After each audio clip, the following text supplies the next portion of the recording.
Hello അസ്സാം വലൈക്കും. എന്തൊക്കെയുണ്ട് വിശേഷങ്ങൾ? എല്ലാവർക്കും സുഖമല്ലേ? അപ്പോൾ നമ്മൾ ഇന്നത്തെ വീഡിയോ ഒന്ന് കണ്ടു നോക്കി. കാണുമ്പോൾ ഫുള്ളായിട്ട് കാണുക, ലൈക്കൊന്ന് സബ്ബൊക്കെ ചെയ്ത് സപ്പോർട്ട് ചെയ്യാനൊന്നും മറക്കരുത് കേട്ടോ. അപ്പോൾ നമ്മൾ 4-ാം നോമ്പിൻ്റെ വിശേഷങ്ങളൊക്കെയാണ് കാണിക്കുന്നത്. പിന്നെ നമ്മൾ അസർക്ക് ശേഷമാണ് കേട്ടോ വന്നിട്ടുള്ളത് അടുക്കളയ്ക്ക്. അപ്പോൾ അതിന് മുന്നായിട്ട് ഇതൊന്ന് കട്ട് ചെയ്യലും കാര്യങ്ങളൊക്കെ ചെയ്ത് വെച്ചിട്ടുണ്ടായിരുന്നു. പെട്ടെന്നാണ് ഇങ്ങനെ ഒരു തീരുമാനം കേട്ടോ. അപ്പോൾ ഇന്ന് നോമ്പ് തുറക്ക് ഉണ്ടാക്കാൻ വിചാരിച്ചിരുന്നത് ഉഴുന്ന് ദോശയാണ്. അപ്പോൾ 3 നോമ്പിനും നമുക്ക് പത്തിരിയാണ് ഉണ്ടാക്കിയിട്ടുണ്ടായിരുന്നത്. അപ്പോൾ പത്തിരി വേണ്ടാന്ന് പറഞ്ഞിട്ടോ മക്കൾ. പിന്നെ ഒരു കിറ്റ് കിട്ടിയിട്ടുണ്ടായിരുന്നു, അതിൽ ബിരിയാണീൻ്റെ അരിയും ഉണ്ടായിരുന്നു കേട്ടോ. അപ്പോൾ പിന്നെ മക്കൾ കണ്ടപ്പോൾ ബിരിയാണി വെക്കണം എന്ന് പറഞ്ഞു. അപ്പോൾ ചിക്കനാണെന്നുണ്ടെങ്കിൽ നമ്മൾ കറിയൊക്കെ വെക്കുന്ന സമയത്ത് കുറേശ്ശെ എടുത്ത് വെച്ചിട്ട് അതുണ്ടായിരുന്നു കേട്ടോ. കുറച്ച് ചിക്കൻ ഉണ്ടായിരുന്നു. അപ്പോൾ നമ്മൾ പത്തിരിക്കൊക്കെ ആണെങ്കിലും തേങ്ങ വറുത്തരച്ച് കറി വെക്കുമ്പോൾ ചിക്കനൊക്കെ കുറച്ചിട്ടുങ്ങാണ്ട് ഉരുളങ്കിഴങ്ങൊക്കെ ഇട്ടുങ്ങാണ്ട് കേട്ടോ കറി ഉണ്ടാക്കുക. ഞാൻ പിന്നെ കുറച്ച് ചിക്കനെ പിടിച്ചിട്ടുണ്ടായിരുന്നു. അങ്ങനെ നമ്മൾ ഇപ്പോൾ കറി വെക്കുകയാണെങ്കിലൊക്കെ കുറേശ്ശെ ഇങ്ങനെ ഷോക്ക് ചെയ്തിട്ടുണ്ടെങ്കിൽ നമുക്കൊന്നുമില്ലാത്ത സമയത്തൊക്കെ എടുക്കാനൊക്കെ ഉണ്ടാവും കേട്ടോ. അപ്പോൾ ഞാൻ 2 അടുപ്പ് കൊണ്ട് കത്തിച്ചെടുത്തിട്ടുണ്ട്. അപ്പോൾ അതിൽ വെള്ളമൊക്കെ വെച്ചിട്ടുണ്ട്. ചോറ് തിളപ്പിച്ച് ഇട്ടിട്ടുള്ള ദമ്മിട്ട ബിരിയാണി ആയിട്ട് ഉണ്ടാക്കുന്നത്. അപ്പോൾ ഈ അടുപ്പത്ത് ഉണ്ടാക്കിയാൽ പ്രത്യേക ഒരു രുചിയാണ് കേട്ടത്, ദമ്മിട്ടിട്ടുണ്ടാക്കിയിട്ടുണ്ടെങ്കിൽ. അപ്പോൾ ഇത്രയും ദിവസമായിട്ട് നമ്മൾ അടുപ്പ് കത്തിക്കണത് നോമ്പായിട്ട് ഇന്നാണ് കേട്ടോ.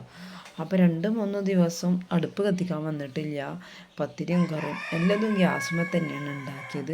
അപ്പോൾ നോമ്പായിട്ട് ആദ്യമായിട്ടാണ് കേട്ടോ അടുപ്പ് ഇപ്പോൾ കത്തിക്കണത്. അപ്പോൾ അതിന് മുമ്പ് നമ്മൾ നോമ്പല്ലാത്ത സമയത്ത് ചോറും ഏറെയും കറിയും ഒക്കെ അടുപ്പത്ത് തന്നെയാണ് ഈ കറി ഉണ്ടാക്കൽ കേട്ടോ. പിന്നെ ആ നോമ്പ് വന്നതിന് ശേഷം നമുക്ക് ഭയങ്കര ക്ഷീണവും കേടും കുഴക്കമൊക്കെ ഇരുന്ന്. അപ്പോൾ പിന്നെ അടുപ്പ് കത്തിക്കാനും ഇതിനൊന്നും നിൽക്കാതെ ഗ്യാസുമ്മേ തന്നെ പെട്ടെന്നാണ്ട് റെഡിയാക്കി എടുക്കും. പിന്നെ വായോണ്ട് വയ്യാത്ത കാരണം ഭക്ഷണം കഴിക്കലൊക്കെ കുറവായിരുന്നു. അതുകൊണ്ട് തന്നെ നോമ്പ് നല്ല ക്ഷീണം പിടിച്ചിട്ടുണ്ടായിരുന്നു കേട്ടോ. തടിക്ക് ഭയങ്കര ക്ഷീണം ഉണ്ടായിരുന്നു. ഭക്ഷണം അങ്ങനെ കഴിക്കാത്ത കാരണം തന്നെ നമുക്ക് രാത്രിയാണെങ്കിലും അത്താഴത്തിനാണെങ്കിലും ഒന്നും അങ്ങനെ കഴിക്കാൻ വയ്യായിരുന്നു. അപ്പോൾ കുറച്ചൊരു സമാധാനം ഉണ്ട് കേട്ടോ. എന്നാലും ഫുള്ളായിട്ട് ആക്കായിട്ടൊന്നുമില്ല. പിന്നെ നമ്മളെ മക്കളുണ്ടാകുമ്പോൾ നമ്മൾക്ക് ഒന്നും അങ്ങനെ ഇങ്ങനെയും പറ്റില്ലല്ലോ. അപ്പോൾ കുട്ടികൾക്കാണെന്നുണ്ടെങ്കിലോ നോമ്പറക്കുമ്പോൾ എന്തെങ്കിലുമൊക്കെ ഇങ്ങനെ വേണം കേട്ടോ. അല്ലാന്നുണ്ടെങ്കിൽ ഇങ്ങനെ ഒരു ഇഷ്ടം ഉണ്ടാവില്ല. അതാണ് ഇതാണ് എന്ന് ഇങ്ങോട്ട് ഇങ്ങനെ ഇരിക്കും കേട്ടോ. അപ്പോൾ ഞാൻ പറഞ്ഞു എന്നാൽ ബിരിയാണി ഉണ്ടാക്കി തരാമെന്ന് പറഞ്ഞു. അപ്പോൾ പിന്നെ കുറച്ച് ഉള്ളിയും തക്കാളിയും എല്ലാ സാധനങ്ങളുണ്ടല്ലോ. അപ്പോൾ അതുകൊണ്ട് തന്നെ ബിരിയാണി ആക്കാമല്ലോ എന്ന് വിചാരിച്ചു. അപ്പോഴോ ഇതാണെങ്കിലോ അടിപൊളി രുചി കേട്ടോ. ഈ ബിരിയാണിക്ക് ഒരു പ്രത്യേക ഒരു ടേസ്റ്റ് എന്താണെന്നറിയില്ല. നോമ്പാകുമ്പോൾ നമുക്ക് ഉപ്പും പൊടി ഒന്നും നോക്കാനൊന്നും പറ്റാതെ നമ്മളൊരു സുമാറൊക്കെ ഇട്ടിട്ടല്ല ഉണ്ടാക്കിയെടുക്കുന്നത്. അപ്പോൾ അതുകൊണ്ടാണ് എന്തറിയില്ല നല്ല രുചി ഉണ്ടായിരുന്നു കേട്ടോ ബിരിയാണി. നമ്മൾ ബിരിയാണി വെച്ചിട്ട് നല്ല ഉഷാറായിട്ട് ഒരു ലേശം പോലും ബാക്കിയില്ല, അതൊക്കെ തീർത്തിട്ടുണ്ടായിരുന്നു. അപ്പോൾ ഇന്ന് എണ്ണക്കടികളൊന്നും ഉണ്ടാക്കണില്ല. പിന്നെ നോമ്പറന്നേക്ക് തന്നെ വെള്ളം ഇതൊക്കെ കുടിച്ച് മരബസ്കരിച്ച് വന്നങ്ങാണ്ട് ചോറുന്നിട്ട് ചെയ്തത്. പിന്നെ ബാക്കി ഉണ്ടായിരുന്നത് എടുക്കുമ്പോഴും തിന്ന്. പിന്നെ അത്താഴത്തിന് കുട്ടികൾക്ക് ഞാൻ ഓരോ കോഴിമുട്ട ഉണ്ട് പുഴുങ്ങി കൊടുത്ത് ഒരു ഗ്ലാസ് ചായ ഇട്ട് അത്ര കേട്ടോ. പിന്നെ അത്താഴത്തിന് കുട്ടികൾക്ക് ഒന്നും കഴിക്കണില്ല. പിന്നെ ആണെങ്കിൽ ദോശ ചുട്ടരാന്ന് പറഞ്ഞാൽ അപ്പോൾ അതും വേണ്ട. പിന്നെ ചോറും വേണ്ട കേട്ടോ. ഒരു ദിവസം ചോറുന്നിട്ടില്ല. അപ്പോൾ പഴം നന്നാൽ പഴം വേണ്ടാന്ന് പറഞ്ഞ് അങ്ങനെയായിട്ട് പിന്നെ എന്തെങ്കിലും കഴിക്കണ്ടെന്ന് വിചാരിച്ചിട്ട് 2 ഓരോ കോഴിമുട്ടൊക്കെ പുഴുങ്ങി കൊടുത്ത്. അപ്പോൾ കിടക്കുന്ന സമയത്ത് നന്നായിട്ട് ചോറൊക്കെ കഴിച്ച് കണ്ടാണ് കിടന്നത്. ബാക്കിയുള്ള ചോറപ്പോഴും കഴിച്ചിട്ടാണ് കിടന്നിങ്ങനെ കേട്ടോ. അപ്പോൾ നല്ല രുചി ഉണ്ടായിരുന്നു. അപ്പോൾ എൻ്റെ മോള് കണ്ടില്ലേ ആണ്ടും കൊണ്ടും ഇങ്ങനെ നടക്കണം കേട്ടോ. അപ്പോൾ തലയൊക്കെ വേർത്തിട്ടൊക്കെ എല്ലാം ചൊറിയുന്നുണ്ട്. അപ്പോൾ അവളോട് പറഞ്ഞ് എൻ്റെ ഈ പണിയൊക്കെ കഴിഞ്ഞിട്ട് എൻ്റെ മുടിയൊക്കെ റെഡിയാക്കി തരാമെന്നൊക്കെ പറഞ്ഞിട്ട് ഇങ്ങനെ ഇരിക്കുകയാണ്. അപ്പോൾ ഓളൊരുപാട് പണിയെടുത്ത് തന്നിട്ട്. അപ്പോൾ നമ്മൾ ഉള്ളിയും തക്കാളിയൊക്കെ അവിടെ കട്ട് ചെയ്ത് വെച്ചിട്ടുണ്ടായിരുന്നു, എല്ലാം റെഡിയാക്കി വെച്ചിട്ടുണ്ടായിരുന്നു കേട്ടോ. ഇതിലേക്കുള്ള സാധനങ്ങളൊക്കെ ഈ അടുപ്പിൻ്റെ അങ്ങോട്ട് കൊടുന്നേക്കാൻ ഓളാട്ടോ എല്ലാതും കൊടുന്ന് വെച്ചിട്ടുള്ളത്. പിന്നെ നമ്മളെ പണി കഴിഞ്ഞിട്ട് ആണ്ട് തിരിച്ചും ഒക്കെ എടുത്ത് കൊണ്ടുവച്ചത് ഓൾ തന്നെയാണ്. പിന്നെ നമ്മളെ വെള്ളമൊക്കെ തിളച്ചതിന് ശേഷം അരി ഇട്ട് കൊടുത്തിട്ടുണ്ട്. അപ്പോൾ ഈ വെള്ളത്തേക്ക് ഞാൻ പ്രത്യേകിച്ച് ഒന്നും ഇട്ട് കൊടുത്തിട്ടില്ല, ഉപ്പ് മാത്രം ഇട്ട് കൊടുത്തിട്ടുള്ളൂ. അപ്പോൾ അത്യാവശ്യം നമ്മൾ സൺഫ്ലവർ ഓയിലാണ് ഒഴിച്ച് കൊടുത്തിട്ടുള്ളത്. അത് ഒഴിച്ചിട്ട് ആദ്യം തന്നെ വലിയ ജീരകം ഒന്ന് പൊട്ടിച്ചതിന് ശേഷം പച്ചമുളകും സവാളയും ഒന്ന് ഇട്ട് കൊടുത്തിട്ടുണ്ട്. നന്നായിട്ട് വഴണ്ട് വരണം. അപ്പോഴത്തേക്ക് ഞാൻ പട്ടയും ഗ്രാമ്പും ഏലക്കായൊക്കെ എടുത്ത് വെച്ചിരുന്നിട്ട് ആ ഇട്ടെടുത്തിട്ടുണ്ടായിരുന്നില്ല. അപ്പോൾ എണ്ണയൊക്കെ ഇട്ടുകൊണ്ട് ഒന്ന് മൂപ്പിച്ചെടുത്തിട്ടുണ്ട്. അപ്പോൾ അതിൻ്റെ ഇടയിൽ കൂടെ ചോറിൻ്റെ വേവൊക്കെ നോക്കുന്നുണ്ട് കേട്ടോ. ചോറ് വേവേറാതെ കിട്ടണം. അപ്പോൾ ഈ അടുപ്പിലുണ്ടാക്കുമ്പോൾ ഒരു പ്രത്യേക രുചി തന്നെ. ദമ്മിടാനൊക്കെ പറ്റും കേട്ടോ. ഗ്യാസുമ്മ ഉണ്ടാക്കിയിട്ടുണ്ടെങ്കിൽ അതിന് പറ്റില്ല. അപ്പോൾ ഞാൻ പിന്നെ അങ്ങനെ നോമ്പറക്കാൻ നേരമാകുമ്പോഴത്തേനൊക്കെ റെഡിയായാൽ മതി. നമ്മൾ ദമ്മിട്ട് വെച്ചാൽ നോമ്പറന്ന് നമ്മൾ കഴിക്കുന്ന സമയത്ത് നല്ല രസമാണ് കേട്ടോ. നല്ല ചൂടോട് കൂടി കഴിക്കാൻ അപ്പോൾ ഇതിലേക്കുള്ള തക്കാളിയൊക്കെ ഇതാ ഇട്ടെടുക്കുന്നുണ്ട്. തക്കാളി ഇട്ടെടുത്തിട്ട് ഇനി ഇതൊന്നും ഇങ്ങനെ മൂടിയിട്ടുണ്ടെങ്കിൽ തക്കാളിയൊക്കെ ഒന്ന് സോഫ്റ്റ് ആയിട്ടുണ്ട് വന്നാൽ പെട്ടെന്ന് തന്നെ ഉടഞ്ഞു കിട്ടും. അപ്പോൾ ഇതിലേക്ക് ഇഞ്ചും വെളുത്തുള്ളിയൊക്കെ ഒന്ന് പേസ്റ്റാക്കി ഉണ്ടായിരുന്നു ഒക്കെ ഇട്ടെടുത്തിട്ടുണ്ട്. ഒരുവിധം പണികളൊക്കെ ആദ്യം തന്നെ ചെയ്ത് വെച്ച കാരണം തന്നെ വലിയ എളുപ്പമായിരുന്നു കേട്ടോ ചെയ്യാൻ. മറ്റേത് എന്തെങ്കിലുമൊക്കെ പണി ചെയ്യണ്ടേന്ന് വിചാരിക്കുമ്പോൾ അങ്ങനെയുള്ള പണികളൊക്കെ എടുക്കാൻ ഭയങ്കര മടിയാണ് ഈ കാര്യം അല്ലേ. ഏതും ചെയ്യണം എന്നാലോചിക്കുമ്പോൾ നമ്മൾ അടുക്കളയൊക്കെ വരുമ്പോൾ തന്നെ എന്തെങ്കിലുമൊക്കെ നമുക്ക് ചെയ്തു വെച്ചതാണെന്നുണ്ടെങ്കിൽ ഒരു സന്തോഷമാണല്ലേ നമുക്ക് അടുക്കളയ്ക്ക് ഒന്ന് കയറുമ്പോൾ പണിയെടുക്കാൻ. എൻ്റെ കാര്യം അങ്ങനെയാണ് കേട്ടോ. പ്രത്യേകിച്ച് ക്ഷീണമൊക്കെ പിടിച്ചിട്ട് നോമ്പാകുമ്പോൾ ഭയങ്കര മടിയാണ്. നോമ്പല്ലാത്ത കാലത്തും പെട്ടെന്ന് എന്തെങ്കിലുമൊക്കെ ഉണ്ടാക്കാൻ വരുമ്പോൾ എന്തെങ്കിലുമൊക്കെ ഒരു ഇഞ്ചും വെളുത്തുള്ളി ഒക്കെ നമ്മൾ വേസ്റ്റാക്കിയതോ എന്തെങ്കിലുമൊക്കെ ചതച്ച് വെച്ചതൊക്കെ ഉണ്ടെന്നുണ്ടെങ്കിൽ ഒരു സന്തോഷമാണ് പെട്ടെന്ന് ഉണ്ടാക്കാലോ എന്നുള്ളത്. അപ്പോൾ ഒന്നുമില്ലെങ്കിലൊക്കെ ഉണ്ടാക്കിയിട്ട് വേണ്ടേ എന്ന് ആലോചിക്കുമ്പോൾ ഭയങ്കര ദേഷ്യമാണ് കേട്ടോ. അപ്പോൾ അതാ തക്കാളിയൊക്കെ ഇട്ട് കൊടുത്തുകൊണ്ട് നന്നായിട്ടൊന്ന് മൂടിയിട്ട് കൊടുത്തിട്ട് വെന്തതിന് ശേഷം ഒന്നും കൂടി ഇളക്കി കൊടുത്തിട്ട് എടുത്തിട്ടുണ്ട്. അപ്പം ഇനി ഇതിലേക്ക് കൂടുതൽ പൊടികളൊന്നും ചേർത്ത് കൊടുക്കണില്ല. ഞാൻ മഞ്ഞൾപ്പൊടിയും കുറച്ച് ചിക്കൻ മസാല ഇട്ടെടുത്താണ്. കൂടുതൽ പൊടികൾ ചേർക്കുമ്പോഴാണ് നമ്മളൊക്കെ ബിരിയാണിക്കൊക്കെ ഒരു കുത്തൽ വരുന്നത് കേട്ടോ.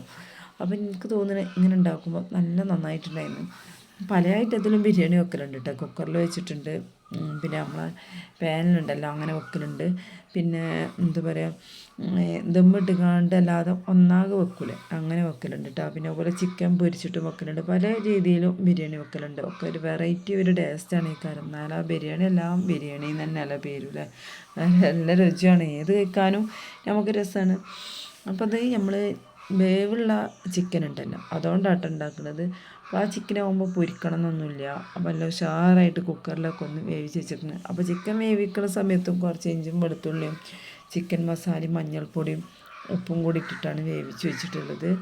പിന്നെ ചോറ് ഇതാ നല്ല പാകത്തെ വേവിക്കണം കേട്ടോ. അപ്പോൾ ഞാനതൊന്നും ഊറ്റിയെടുത്തിട്ടുണ്ട്. പിന്നെ നമുക്ക് ഈ ഇവിടെ ഇങ്ങനെ കുമ്പിട്ട് നിന്നിട്ട് അടുപ്പത്ത് ഉണ്ടാക്കാൻ കുറച്ച് ബുദ്ധിമുട്ടാണെങ്കിലും കഴിക്കാൻ അടിപൊളിയാണ് കേട്ടോ. നമ്മൾ അടുപ്പത്ത് കിടന്നിട്ട് തീ കത്തിച്ചിട്ട് ഉണ്ടാക്കുന്ന സാധനം അടിപൊളിയാണ്. പക്ഷേ നോമ്പായതിന് ശേഷം ആദ്യമായിട്ടാണല്ലോ ഈ അടുപ്പ് പൂട്ടുന്നത്. അപ്പോൾ അതുകൊണ്ട് തന്നെ കുറച്ചൊരു ഇത് തോന്നിയിട്ടാണ് ഇവിടെ ഇങ്ങനെ ഉണ്ടാക്കാൻ. ഗ്യാസും മേലാകുമ്പോൾ നമുക്ക് തീ കത്തിക്കലും നീക്കലും ഒന്നും പറയണ്ടല്ലോ. അപ്പോൾ പിന്നെ എളുപ്പം നോക്കിയിട്ട് ഫുള്ളും ഗ്യാസുമ്പോൾ തന്നെ ഉണ്ടാക്കും കേട്ടോ. അപ്പോൾ ഇതിലേക്കുള്ള ഉപ്പും കൂടി ഇട്ടെടുക്കുന്നുണ്ട്. അപ്പോൾ ചോറൊക്കെ അവിടെ ഊറ്റി വെച്ചിട്ടുണ്ട്. ഇനി ഇത് മസാല ഒന്നും കണ്ട് സെറ്റായതിന് ശേഷം ഇതിലേക്ക് ചിക്കനും കൂടി ഇട്ട് നന്നായിട്ടൊന്ന് തിളച്ചിട്ടുണ്ടെങ്കിൽ നമ്മൾ ചോറിട്ട് കൊടുക്കും കേട്ടോ. അപ്പോൾ ഒരു വീഡിയോയിൽ ഉണ്ടായിരുന്ന ഒരു കമൻറ്റ് കേട്ടോ, പിന്നെ എന്താണ് ഇങ്ങനെ താഴത്തൊക്കെ കത്തിക്കണത് എന്നുള്ളത്. അപ്പം നമുക്ക് അടുക്കള എന്ന് പറഞ്ഞാൽ അടുക്കള ഒന്ന് സെറ്റപ്പ് ഇല്ല കേട്ടോ. അപ്പോൾ അതുകൊണ്ട് തന്നെ ഈ പഴയ വീടല്ലേ. അപ്പം ഇനിയിപ്പോൾ ഇവിടെ അടുക്കള ആയിട്ട് ഉണ്ടാക്കിയിട്ടുണ്ടെങ്കിൽ ഒരു കാര്യമില്ല. അപ്പോൾ ഇതാണ് കേട്ടോ ഇവിടുത്തെ അടുക്കള. ഇങ്ങനത്തെ അടുപ്പാണുള്ളത്. അപ്പോൾ അതുകൊണ്ട് തന്നെ ഞാൻ ഗ്യാസുമ്മലാണ് ഏറെ കത്തിക്കൽ. അപ്പോൾ ഇവിടെ ഇനിയിപ്പോൾ എന്ത് ചെയ്തിട്ടും കാര്യമില്ല വെച്ചിട്ട് നമുക്കൊരു വീടാണ് ഇനിയിപ്പോൾ വേണ്ടത്. വീടുണ്ടാക്കുമ്പോൾ അടുക്കളയാവാമെന്ന് വിചാരിച്ച്. പിന്നീട് വീഡിയോയിൽ ഉണ്ടായിരുന്നുണ്ടോ കുറച്ച് മുന്നേ എവിടെയാണ് സ്ഥലം എന്നുള്ളത്. അപ്പം ഞാൻ പറയണം എന്ന് വിചാരിച്ചു. ഇതിന് മുന്നേ പറഞ്ഞിട്ടുണ്ടായിരുന്നു. അപ്പോൾ ചിലപ്പോൾ ആദ്യമൊക്കെ വീഡിയോ കാണാത്ത ആരെങ്കിലും ആയിരിക്കും. നമ്മൾ മലപ്പുറം തിരൂരാണ് കേട്ടോ. അപ്പോൾ അവിടുന്ന് പ്രങ്കോട് എന്ന് പറഞ്ഞ സ്ഥലത്താണ്. അപ്പോൾ ഇതാ നമ്മൾ ചോറൊക്കെ ബിരിയാണിയൊക്കെ സെറ്റായിട്ടുണ്ട്. അപ്പോൾ ഇതിൻ്റെ മേലെ ഡെക്കറേഷനൊന്നും ചെയ്തിട്ടില്ല കേട്ടോ. അപ്പോൾ ഞാൻ എന്താ പറയുക മല്ലിയിലയും ഇതൊക്കെ കട്ട് ചെയ്തിട്ടുണ്ടായിരുന്നില്ല. അതൊക്കെ ഞാൻ മസാലയൊക്കെ കണ്ടിട്ട് കൊടുത്തിട്ടുണ്ടായിരുന്നു. പിന്നെ മുകളിൽ കുറച്ച് ആർക്കേജാണ് ഒഴിച്ചെടുത്തിട്ട് നമ്മൾ മറ്റേ അടുപ്പിൽ നിന്ന് കുറച്ച് കണലൊക്കെ അതാ കോരിയിട്ടിട്ട് ദമ്മിട്ടിട്ടുണ്ട് കേട്ടോ. അപ്പോൾ ബിരിയാണിക്ക് ഏറ്റവും അടിപൊളി പവറാണ് ആ ദമ്മിടലുകൊണ്ടാണ്. പിന്നെ ഇന്ന് എണ്ണക്കടി ഒന്നും ഉണ്ടാക്കണില്ല. അപ്പോൾ അതിന് പകരം തന്നെ കുറച്ച് കൂവപ്പായസം ഇട്ടുണ്ടാക്കുന്നത്. കൂവപ്പായസം കൂവ ജ്യൂസ് എന്നൊക്കെ പറയില്ല. അപ്പോൾ ഇത് കുറുക്കിയെടുത്ത് കണ്ട് മിക്സിയിലിട്ടൊന്ന് അടിച്ചെടുത്തിട്ട് അങ്ങനെ ജ്യൂസാക്കി എടുക്കുക കേട്ടോ ചെയ്യണത്. അപ്പോൾ ഈ കൂവപ്പൊടി എന്ന് പറഞ്ഞാൽ ഇതിങ്ങനെ ഉണ്ട് തിളപ്പിച്ചെടുക്കുമ്പോൾ അപ്പോൾ പാലുണ്ടായിരുന്നില്ല. അപ്പോൾ ഞാൻ കുറച്ച് പാൽപ്പൊടി ഇട്ട് കൊടുത്തിട്ടുണ്ടായിരുന്നു, കുറച്ച് ഏലക്കാപ്പൊടി ഇട്ട് കൊടുത്തിട്ടുണ്ട്, പിന്നെ ഒരു നുള്ളു ഉപ്പും, പിന്നെ ആവശ്യത്തിന് പഞ്ചസാര കേട്ടോ. കൂടുതൽ മധുരമൊന്നും എടുക്കണില്ല, ഒരു പാകത്തിന്. അപ്പോൾ അതിൻ്റെ ഒരു ഇത് പോയിട്ടോ, നല്ല മധുരം ചേർന്നാൽ. പിന്നെ ഒന്ന് ഫ്രൂട്ട്സ് ആയിട്ട് അതുപോലെ തന്നെ മത്തനേ ഉള്ളൂ കേട്ടോ. അപ്പോൾ വേറെ ഫ്രൂട്ട്സ് ഒന്നും ഉണ്ടായിരുന്നില്ല. അപ്പോൾ ഇതൊക്കെ മതി, ബിരിയാണി ആകുമ്പോൾ പിന്നെ ഇതൊക്കെ മതി എന്ന് വിചാരിച്ച്. അപ്പോൾ അതാണ് എണ്ണക്കടി ഒന്നും ഉണ്ടാക്കാതിരുന്നത്. അപ്പോൾ ഇത് കഴിച്ചുകൊണ്ട് എളുപ്പം നിസ്കാരം കഴിഞ്ഞുകൊണ്ട് നമുക്ക് ബിരിയാണി കഴിക്കാമല്ലോ എന്ന് വിചാരിച്ചു. അപ്പോൾ ഈ എണ്ണക്കടികളൊക്കെ കഴിച്ചിട്ടുണ്ടെങ്കിൽ പിന്നെ ബിരിയാണി കഴിക്കാൻ വല്ല ആവശ്യമൊന്നും ഉണ്ടാവില്ല. അപ്പോൾ അതുകൊണ്ട് തന്നെ ബിരിയാണിയിൽ അത്യാവശ്യം എണ്ണയും കാര്യങ്ങളൊക്കെ ഉള്ളതല്ലേ, അത് വിചാരിച്ചിട്ട് ഇന്ന് വേറെ എണ്ണക്കടി ഒന്നും ഉണ്ടാക്കിയില്ല കേട്ടോ. അപ്പോൾ സിമ്പിളായിട്ട് നമ്മൾ ഇതൊക്കെ കൂട്ടിയിട്ട് നോമ്പൊക്കെ തുറക്കുകയാണ്. പിന്നെ മോളതാ നോമ്പെടുക്കാനായിട്ടിരിക്കുക കേട്ടോ. അപ്പോൾ ഓൾക്ക് എന്നും ചോദിക്കും നോമ്പുണ്ടാന്ന് ചോദിക്കുമ്പോൾ 4 എണ്ണം ഉണ്ട് 3 എണ്ണം ഉണ്ട് എന്നൊക്കെ തന്നെ പറഞ്ഞിരിക്കും കേട്ടോ. അപ്പോൾ ഓൾക്കും ഞങ്ങൾക്ക് വെള്ളം എടുത്ത് വെക്കണം, അതേപോലെ ഓൾക്കും വെള്ളം വേണം, എല്ലാം വേണം. ഓളെ നോമ്പാണ് എന്നിട്ട് പറയാം. വെള്ളം കൊടുക്കണത് ഒക്കെ ഫുള്ളായിട്ട് കുടിക്കാനും കഴിക്കാനൊന്നും വയ്യ, എന്നാലും പറയും എൻ്റെ നോമ്പാണിത് എന്നാണ് പറയുക. പിന്നെ ഉച്ചക്കൊക്കെ ഫുഡൊക്കെ കൊടുക്കുമ്പോൾ പറയും ഉമ്മച്ചി കഴിക്കണില്ലല്ലോ എനിക്ക് വേണ്ട എന്നൊക്കെ പറയും കേട്ടോ. ഞങ്ങൾ നോമ്പൊക്കെ തുറന്ന് ഭക്ഷണം വെള്ളം ഇതൊക്കെ കുടിച്ചിങ്ങാണ്ട് നിസ്കാരമൊക്കെ കഴിഞ്ഞാണ്ട് ഇതാ ചോറ് തിന്നാണ് കേട്ടോ. അപ്പോൾ ചോറെല്ലാം സെറ്റായിട്ടുണ്ട്. കുട്ടികൾ പറയുന്നുണ്ട് നല്ല രുചിയുണ്ടല്ലോ ഇന്നത്തെ ബിരിയാണി എന്നൊക്കെ പറയുന്നുണ്ട്. അപ്പോൾ എന്താണെന്നറിയില്ല, ഞാനിങ്ങനെ ബിരിയാണി വെക്കുമ്പോൾ മുകളിൽ ഒന്നും ഒഴിക്കലില്ല, അതുകൊണ്ടാണെന്നൊന്നും അറിയില്ല. നല്ല രുചി ഉണ്ടായിരുന്നു സംഭവം. നല്ല പാകത്തെ ഉപ്പും കാര്യങ്ങളൊക്കെ നമ്മൾ നോമ്പാകുമ്പോൾ ഉപ്പൊക്കെ നമ്മളൊരു സുമാറിലാണ്ട് ഇടുന്നതാണല്ലോ, അപ്പോൾ ഒക്കെ കറക്റ്റായിട്ടുണ്ടായിരുന്നു കേട്ടോ. നല്ല രുചി ഉണ്ടായിരുന്നു. പിന്നെ ഞാൻ അധികം എരിവൊന്നും ഇട്ടിട്ടുണ്ടായിരുന്നില്ല. പച്ചമുളക് ഒരു 4-5 എണ്ണം ഇട്ടിട്ടുണ്ടായിരുന്നുള്ളൂ കേട്ടോ, എരിവ് കുറഞ്ഞത് കുട്ടികൾക്ക് കഴിക്കാൻ വേണ്ടിയിട്ട്. നല്ല ഇരുമ്പുളിൻ്റെ അച്ചാറും മാങ്ങാച്ചാറും പിന്നെ തേങ്ങേൻ്റെ ചമ്മന്തി ഉണ്ടായിരുന്നു, സലാഡ് ഉണ്ടാക്കിയിട്ടുണ്ടായിരുന്നു, തൈരൊക്കെ വെച്ചിട്ടോ. അപ്പോൾ അതൊക്കെ കൂട്ടിയിട്ട് ഞങ്ങൾ അടിപൊളിയായിട്ട് ചോറൊക്കെ കഴിച്ചിട്ടോ.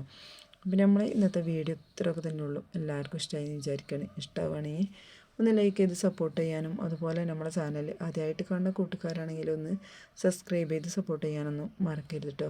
അപ്പോൾ നിങ്ങളുടെ അഭിപ്രായങ്ങളൊക്കെ കമൻ്റായിട്ട് അറിയിക്കുക. അപ്പോൾ ഇൻഷാ അല്ലാഹ് അടുത്ത വീഡിയോയിൽ കാണാം. അതുവരെ എൻ്റെ എല്ലാ കൂട്ടുകാർക്കും അസ്സലാമു അലൈക്കും.